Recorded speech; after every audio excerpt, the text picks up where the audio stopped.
Bonjour. Notre frère, merci déjà pour la première partie du culte. Donc, notre frère a eu des sueurs froides, nous ne voyons pas Timothée. Il s'est dit, mais il est où? Parce que dans le calendrier du programme, il était prévu que ce soit Timothée qui fasse la prédication. Donc, je l'ai remplacé aujourd'hui.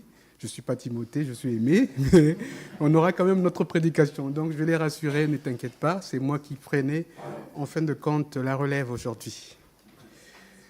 Et aujourd'hui, on aimerait parler, enfin, j'aimerais vous proposer de parler du repos de Dieu, qui est le sabbat. Peut-être qu'il vous est déjà arrivé, en tout cas, d'avoir une liste des choses à faire ou à ne pas faire pour plaire à Dieu, pour pouvoir bénéficier de la grâce de Dieu, pour avoir sa paix, pour avoir le repos qu'il donne aux siens. Le sabbat, jour du repos, que Dieu a lui-même prescrit pour son peuple, soulève une problématique. Comment entrer dans ce repos, le repos de Dieu? Pourquoi le sabbat? Quel est le sens que nous pouvons donner aujourd'hui au sabbat? Je nous propose en tout cas d'aborder déjà dans un premier temps comment est-ce que le sabbat a été institué, parce que vous savez que déjà du temps de Jésus, ça soulevait des controverses. Cela a amené Jésus à avoir des échanges assez compliqués avec les responsables religieux. Jésus d'ailleurs dira à ce sujet que le sabbat n'a pas été fait pour l'homme, comment est-ce que je l'avais déjà exprimé, que le sabbat a été fait pour l'homme et non l'inverse. C'est pourquoi, pour vous, je vous pose la question, pour vous, c'est quoi le sabbat? Est-ce que c'est un repos, après, nous sommes en période de vacances, après un temps de travail? Est-ce que c'est un temps pour se ressourcer, pour réfléchir? Ou encore, c'est le commandement de Dieu? Je vous surprendrai peut-être en vous disant que j'ai même eu l'occasion d'entendre un frère dire que dans sa période, puisqu'il était en séparation avec son épouse, et ce temps de séparation, il appelait temps sabbatique. Ça m'a un peu fait sourire, parce que, voilà, on utilise parfois ce terme dans un contexte qui n'est pas exactement celui que nous devrons comprendre. Alors, donc, je vous propose de voir le sabbat, son origine, son institution. Ensuite, nous verrons le sens du sabbat au regard de la nouvelle alliance et son implication sur nous aujourd'hui, nous chrétiens d'aujourd'hui. Nous allons prier. Merci Seigneur pour ta parole qui nous nourrit. Merci pour ta parole que nous voulons encore Seigneur saisir ce matin. Qu'elle nous parle, que ça trouve un chemin dans notre cœur et que ça puisse nous aider Seigneur, que nous puissions la mettre en pratique. Nous voulons encore saisir Seigneur cette opportunité que tu nous donnes au travers de cette parole. Bénis chacun de nous et que nous soyons au bénéfice de cette parole ce matin. Amen. Alors, on va parler de l'origine du sabbat. Et nous irons donc dans la Genèse, nous ne lirons pas parce que c'est un passage qui est bien connu. Dans Genèse 1 et 2, on nous parle dans la parole de Dieu, de la création du monde. On nous parle de la création du monde. On ne va pas rentrer dans le débat théologique de la durée d'une journée. Mais il est communément, en tout cas, reconnu, la Bible déclare que le monde a été créé en 6 jours. Et dans le récit de la création, on arrive à un 7e jour, qui est le jour où Dieu se repose. Il bénit ce jour-là et il se réserve ce jour-là, le 7e jour. Et dans le récit de la création, il y a quelque chose qu'on peut remarquer. Dans les 6 jours où Dieu est en train de créer les choses, à chaque fois on a l'expression « il y eut un soir et il y eut un matin ». Mais arrivé au 7e jour, cette expression n'apparaît pas. On voit que ça se caractérise par l'absence de cette expression. Et nous reviendrons sur cette remarque que je viens de souligner. La deuxième chose que nous pouvons remarquer dans le récit de la création, c'est qu'au verset 2, Genèse 2, verset 2, on nous dit « Dieu, après avoir achevé son œuvre, se reposa le 7e jour de tout son travail. » C'est quand même curieux de voir un Dieu en train de se reposer après avoir créé le monde. C'est un peu bizarre, n'est-ce pas? Est-ce que Dieu était fatigué?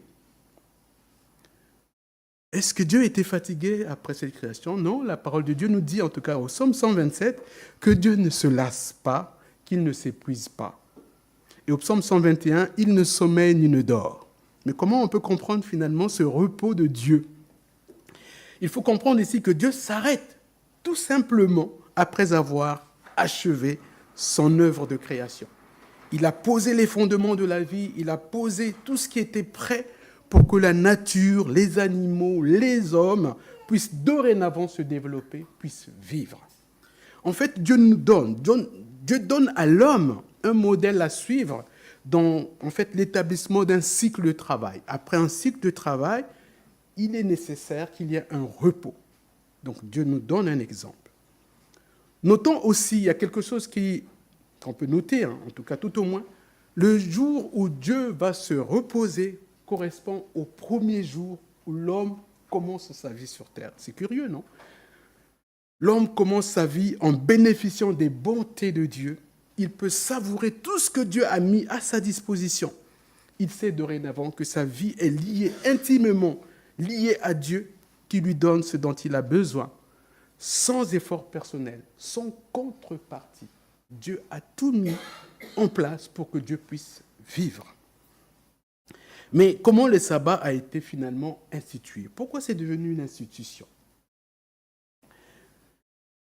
Quand on voit la suite du livre de Genèse, on ne nous parle plus d'un repos. Le jour de repos n'apparaît pas du tout. Quand on va dans les patriarches, Abraham, Isaac, Jacob, on ne parle plus du jour de repos. Le jour de repos va apparaître de nouveau avec Moïse. Nous retrouvons effectivement cette idée d'un jour de repos avec Moïse, mais de façon formelle avec les 10 commandements. C'est là où ça réapparaît. Et on peut le lire dans Exode, pour vous prendre vos Bibles. Nous allons lire dans Exode, chapitre 20, 8 à 11.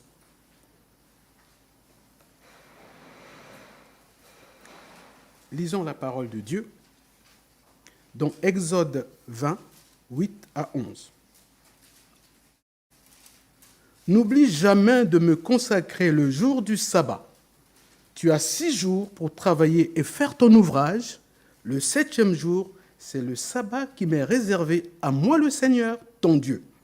Tu ne feras aucun travail ce jour-là, ni toi, ni tes enfants, ni tes serviteurs ou servantes, ni ton bétail, ni l'étranger qui réside chez toi.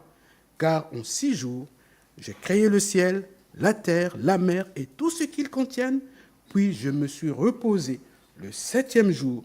C'est pourquoi, moi le Seigneur, j'ai béni le jour du sabbat et je veux qu'il me soit consacré. Précisons que le sabbat aussi nous rappelle la délivrance des Israélites lorsque le peuple de Dieu était dans le désert, après avoir été délivré. La manne se faisait, en tout cas, Dieu donnait la manne au rythme de la semaine. Le 7e jour, c'était le jour du repos prescrit. Et on voit dans Exode 16, si vous voulez toujours prendre ce passage, Exode 16, 29 à 30, on va voir comment Dieu donnait la manne au peuple, à quel rythme ça se faisait. Dans Exode 16, 29, 30, on peut lire « Sachez-le bien, je vous ai donné le sabbat pour vous reposer. Et voilà pourquoi je vous donne le 6e jour une ration de nourriture pour 2 jours. Le 7e jour, que chacun reste donc chez soi et que personne n'en sorte. Ainsi, le peuple d'Israël se reposa le 7e jour. » Dans cette obligation du sabbat, il y a une reconnaissance, en fait, d'une relation intrinsèque entre Dieu et son peuple. Le sabbat devient donc le signe particulier de cette alliance que Dieu a conclue avec son peuple, le peuple d'Israël. Israël, en tant que peuple de Dieu, doit s'arrêter le jour du sabbat, parce que Dieu lui-même s'est arrêté le 7e jour, après avoir accompli son œuvre. Mais comment ce peuple de Dieu respectait-il justement ce sabbat? C'est ce que nous allons voir, l'observation du sabbat. Comme on a pu le voir dans les textes que nous avons lus, le sabbat était une exigence, un commandement de Dieu et qui était lié à l'identité de Dieu lui-même. Ainsi, comme nous le rappelle la parole de Dieu dans Nombre, nous n'allons pas le lire, dans Nombre 15, 32 à 36, celui qui ne respectait pas le sabbat était condamné à mort. Et ce texte dont je viens de donner la référence parle d'un homme qui a été mis à mort par le peuple parce qu'il n'a pas respecter le sabbat. Il a été chercher du bois le jour du sabbat. Le non-respect du sabbat était considéré comme un acte de déshonneur à l'égard de Dieu. Voyager, faire du commerce le jour du sabbat était contraire à la loi. Le peuple se devait particulièrement ce jour-là accomplir la volonté de Dieu, le sanctifier, le glorifier et l'honorer. Et d'ailleurs, le peuple de Dieu, quand il va s'installer sur la terre promise, Israël, le peuple de Dieu se devait de garder ce commandement. Mais nous verrons, hélas, que ce peuple va désobéir à Dieu et aussi ne pas respecter le sabbat. D'ailleurs, les prophètes de cette époque, on voit Osée, Ézéchiel ou Ésaïe, n'auront de cesse de leur dire, rappelez-vous, rappelez au peuple qu'il faut avoir cette obligation de respecter le sabbat, parce que le sabbat nous identifie à ce Dieu qui s'est reposé le 7e jour.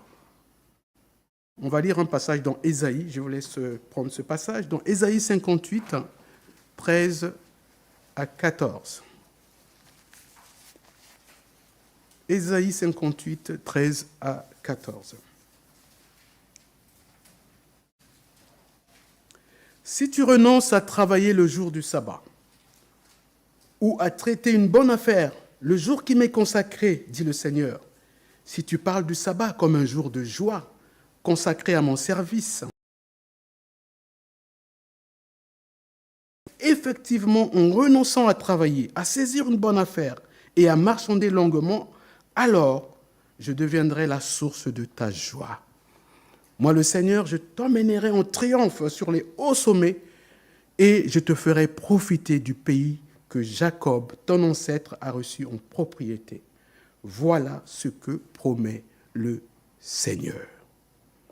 Celui qui observe le sabbat prouve qu'il veut s'associer à Dieu, prouve qu'il associe Dieu à sa vie au quotidien. Celui qui profane le sabbat montre qu'il est dominé par le travail, par l'amour de l'argent. Le respect du sabbat, c'est une condition indispensable qu'on avait donnée à ce peuple-là pour vivre durablement dans le pays que Dieu leur avait promis, le pays de leurs ancêtres. Et les Israélites vont les apprendre, en tout cas assez vite, à leurs dépens. Qu'est-ce qui va se passer? C'est que comme ils n'ont pas respecté, écouté les prophètes, ce peuple va se retrouver, comme vous le savez, en captivité, en Assyrie et à Babylone, car ils n'avaient pas respecté la loi de Dieu et ils avaient rejeté par la même occasion le sabbat. Plusieurs dizaines d'années après, quand ils seront de retour de l'exil, sous la direction d'Esdras et de Néhémie, le peuple de Dieu va revenir à des meilleurs sentiments. Ils auront une meilleure disposition de cœur. Ils vont même prendre des engagements. On le voit dans Néhémie 10. Néhémie 10, 30 à 33, que nous n'allons pas lire. Ils vont prendre donc l'engagement de respecter les préceptes de Dieu. Mais nous savons, malheureusement, que les bonnes intentions n'ont pas suffi. La suite du livre de Néhémie, au verset 13, va nous montrer que, malheureusement, ils vont de nouveau désobéir et ils vont offenser le Seigneur, transgresser sa loi. Et donc, il va se passer une très longue période qui va s'écouler entre l'Ancien et le Nouveau Testament. 400 ans. 400 ans de silence entre Malachie et Matthieu avec plusieurs événements politiques. Domination d'Israël par les Perses, puis par les Grecs. Et lors de cette domination d'Israël par les Grecs, il y aura même une tentative pour que la loi juive soit complètement enlevée, qu'on fasse disparaître cette loi juive.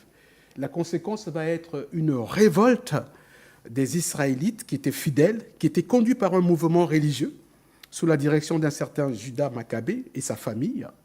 Et donc ces religieux, en tout cas, seront appelés par la suite pharisiens, vont avec d'autres juifs fixer les détails de ce qu'est réellement le sabbat selon eux. Le sabbat devait donc être observé d'une certaine manière.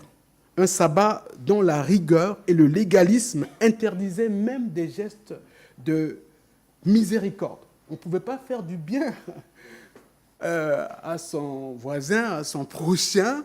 Le jour du sabbat, on ne faisait rien du tout. C'était tellement rigoureux.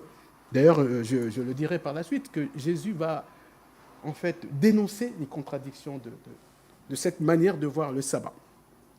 Curieusement, Le sauvetage d'un bœuf, d'un âne ou d'une brebis n'était pas illégal pour eux. Ils pouvaient prendre soin de leur bétail. Mais par contre, le frère qui était en difficulté le jour du sabbat, on ne lui apportait pas l'aide dont il avait besoin. Et Jésus, qui respectait quand même le sabbat, ne va pas hésiter à dénoncer les contradictions des pharisiens. Il va montrer à plusieurs reprises que le sabbat n'était pas en contradiction avec le fait de faire le bien. C'est pour cela d'ailleurs que Jésus va opérer sciemment des guérisons le jour du sabbat. Il va faire des guérisons et il va dire d'ailleurs aussi à ses disciples, contrairement à ce que prétendaient les pharisiens, que cueillir des épis le jour du sabbat n'était pas en contradiction, n'était pas une transgression du sabbat. On le voit dans Luc 6, 1 à 11, parce qu'on a reproché aux disciples de Jésus d'avoir cueilli des épis ce jour-là. Et Jésus va aller jusqu'à dire que, comme je l'ai déjà souligné tantôt, le sabbat a été fait pour l'homme et non pas l'homme pour le sabbat. On peut le voir dans Marc 2, 23 à 28.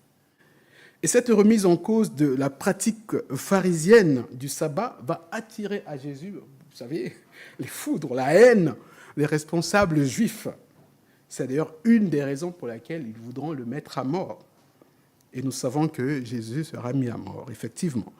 Mis à mort, Jésus va ressusciter le premier jour de la semaine, c'est-à-dire le lendemain du sabbat. Le sabbat, c'était samedi, et donc Jésus ressuscite le dimanche.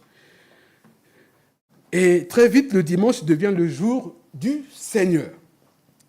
Le jour du Seigneur où les chrétiens se réunissent pour adorer, pour commémorer la résurrection de Christ. On voit dans Actes 27.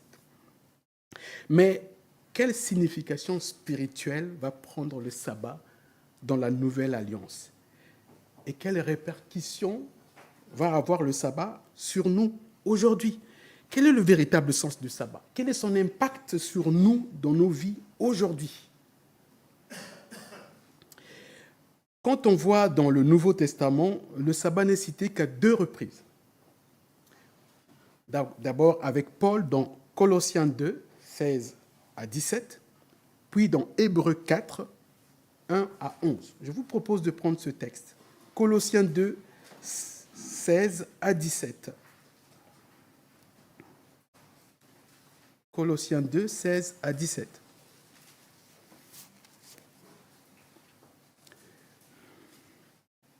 Lisons la parole de Dieu dans Colossiens 2, 16 à 17.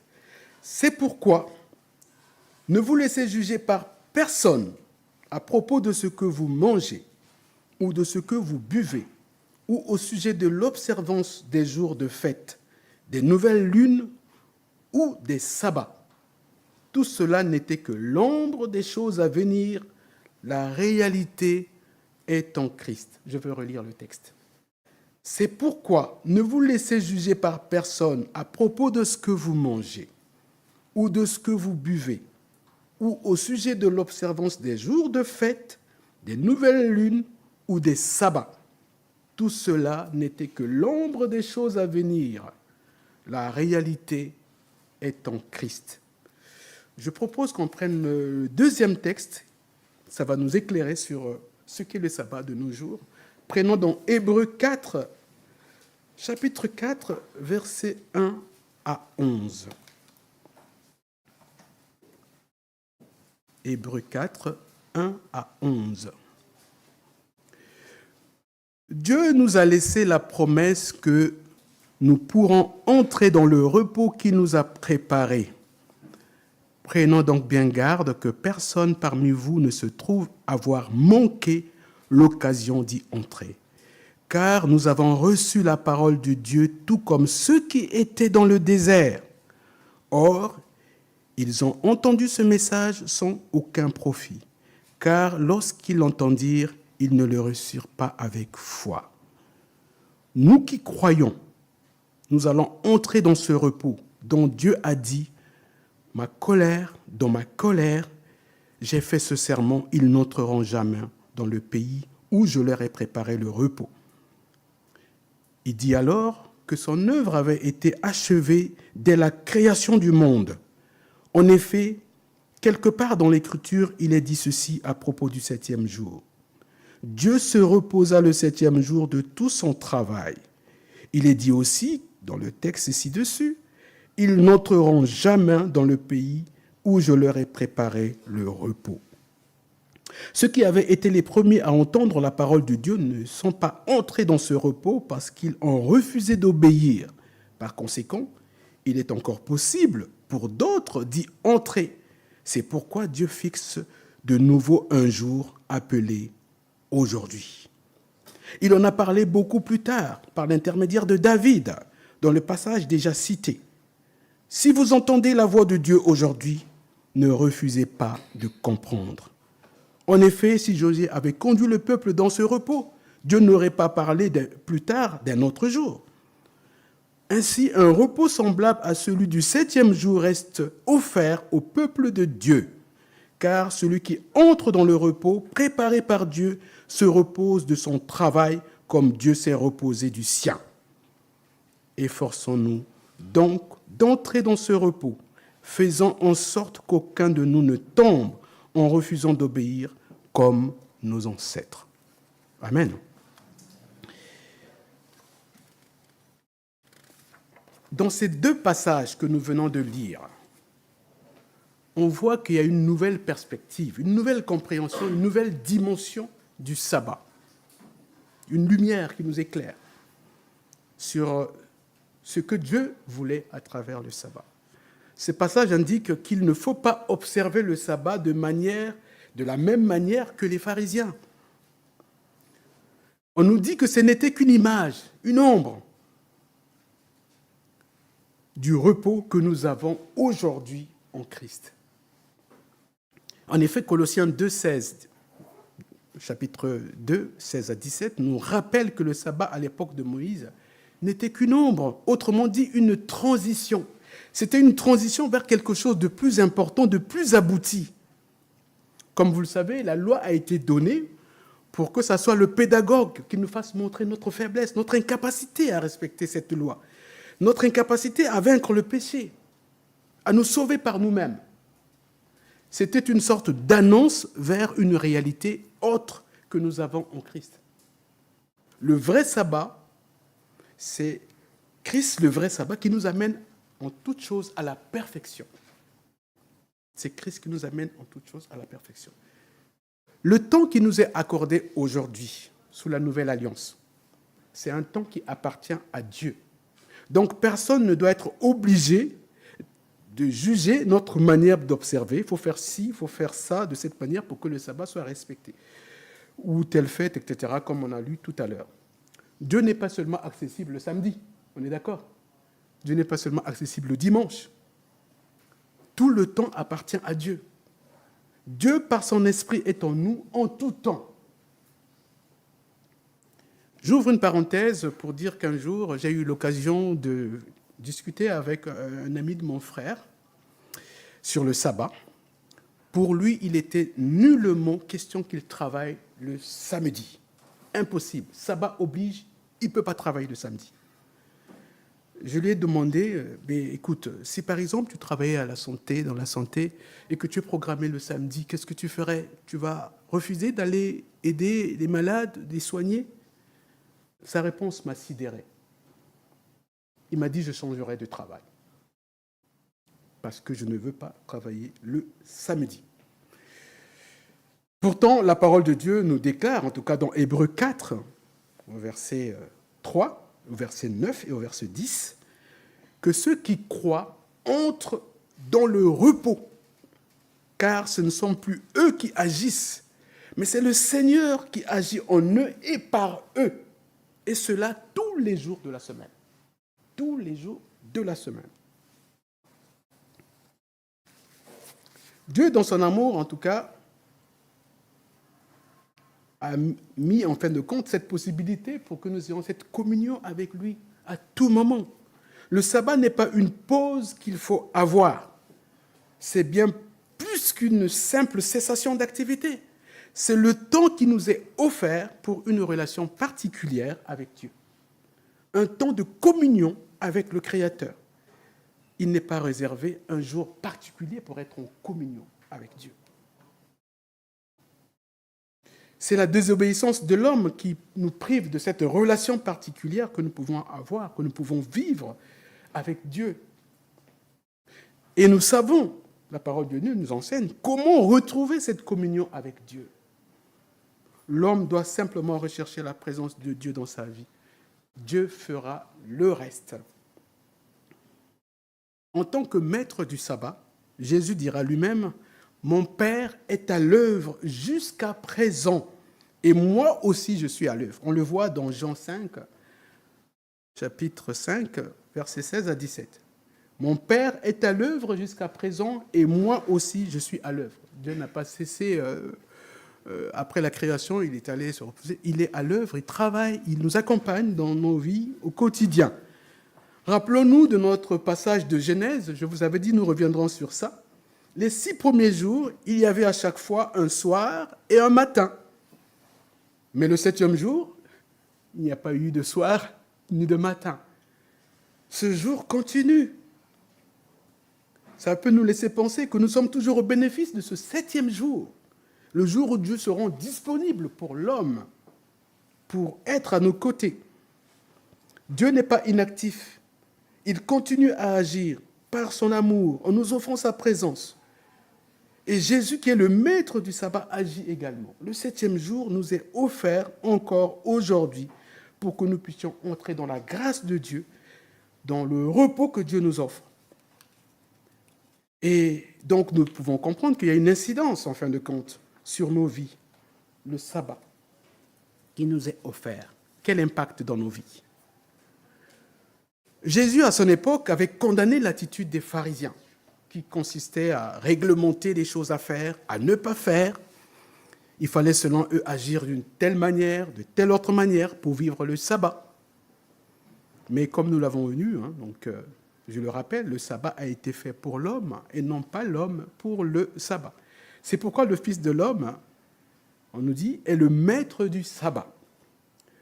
Nous devons nous rappeler que sur cette terre, nous avons une vie limitée. Notre vie a une durée limitée.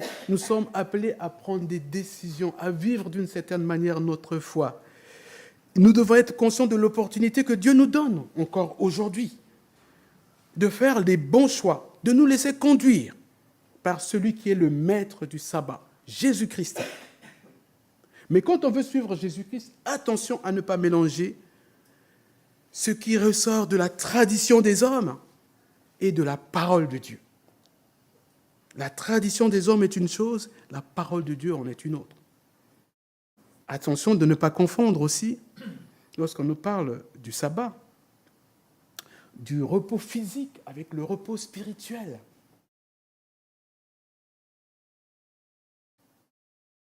Quand on veut suivre Jésus, il faut faire attention à ces choses. Penses-tu trouver le repos, la paix ou la grâce de Dieu par tes propres efforts, des efforts personnels? Non. Le repos de Dieu, le sabbat, doit être le résultat d'une vie qui trouve son sens dans la relation avec Dieu à travers son Fils Jésus-Christ. C'est le temps de conclure. Dans un monde où règne le chaos, l'agitation, l'homme cherche, en tout cas par ses propres moyens, la sécurité, la paix, le repos. Il travaille dur pour ça, mais les résultats ne sont toujours pas là. La paix véritable, le vrai repos, il n'a pas, malgré ses propres efforts. Dieu avait promis le repos à son peuple au temps de Moïse. Aujourd'hui, ce repos reste toujours accessible. Et Dieu nous invite à entrer dans ce repos. Le repos qu'il avait proposé aux Israélites avait une dimension terrestre. Le repos que Dieu nous propose aujourd'hui a une dimension spirituelle. On nous a dit que c'était l'ombre du repos céleste. Le vrai repos que nous offre Dieu est un repos qui se caractérise, mais par la plénitude des promesses que nous avons en Dieu. On peut le voir dans Éphésiens, chapitre 1 à 3. Et ça ne nous demande pas des efforts particuliers, sinon développer cette relation, cette intimité avec Dieu pour l'obtenir. Pour y accéder à ce repos véritable, il faut rechercher la présence de Jésus-Christ dans notre vie. Oui, Jésus donne le repos à ceux qui lui font confiance, qui le suivent. D'ailleurs, il dira lui-même dans Matthieu 11, 28, « Venez à moi, vous tous qui êtes accablés sur le poids d'un lourd fardeau, et je vous donnerai le repos. » il nous fait cette promesse. Ce repos n'est pas une cessation d'activité, mais un repos intérieur que Dieu donne à ses enfants en leur accordant sa paix et sa grâce. Je vous invite à la prière. Seigneur, nous te remercions de nous rappeler que tu as tout fait, tu as tout mis, Seigneur, à la disposition de l'homme pour qu'il puisse vraiment entrer dans ce repos que tu nous proposes. En recherchant ton intimité, Seigneur, nous avons accès à ce repos. Donne-nous dans les prochains jours, Seigneur, donne-nous de chercher vraiment prioritairement ta présence dans notre vie. Et que vraiment cette présence nous fasse du bien, nous fasse goûter ta paix, ta joie, Seigneur. Oui, nous voulons au quotidien avoir cette relation, cette intimité avec toi. Alors, Seigneur, encourage-nous, Seigneur, à trouver, à puiser en toi la force pour que nous puissions nous décharger sur toi comme tu nous y invites. Merci encore pour ta parole. Nous te demandons de la bénir. Bénis encore chacun de nous, Seigneur, et que tu sois glorifié au travers de cette parole. Amen.